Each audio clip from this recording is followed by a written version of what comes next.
And with Congress set to certify the Electoral College vote Wednesday, we're learning several GOP members of the Michigan delegation may support an objection to the results. Our Grant Herm spent the day reaching out to our state's members of Congress to see where they stand here with 2 days to go before the vote. Grant.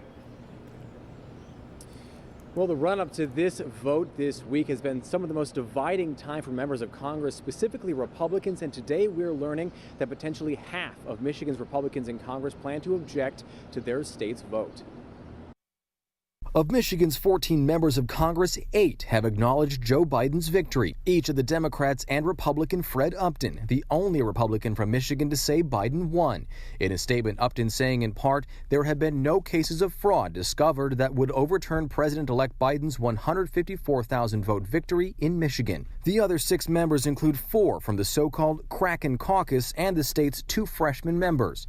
Representatives Bill Huizenga, Tim Walberg, Jack Bergman, and John Moulinar are members of the Kraken Caucus, and each signed on to a lawsuit attempting to overturn the election. This afternoon, both Walberg and Bergman announcing they would be objecting, citing invalidated claims of irregularity and widespread fraud. They're asking a 10-day emergency audit be done in key battleground states. Huizenga and Moulinar did not answer questions about how they would vote. Newly sworn-in Republican Peter Meyer's office was reached but did not have an official comment on what he'll do on Wednesday. The other new Congresswoman, Lisa McClain, left the door open to objecting, in a statement saying she has grave concerns about the election and accusing state officials and judges of bias and, quote, drifting from the rule of law.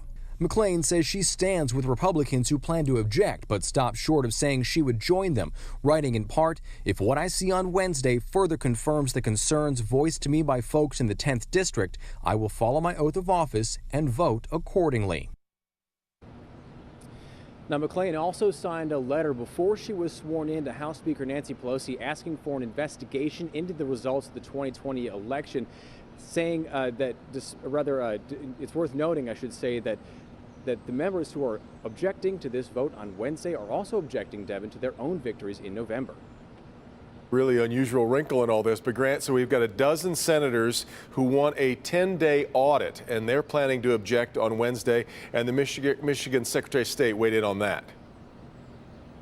Yeah, she did. She actually weighed in before they even talked about this. She said earlier this year that the state doesn't audit after every election, and this year they're planning to do one of the most sweeping audits, including 200 precincts. Her office said today that audit should start sometime very soon. Yeah. All right, Grant.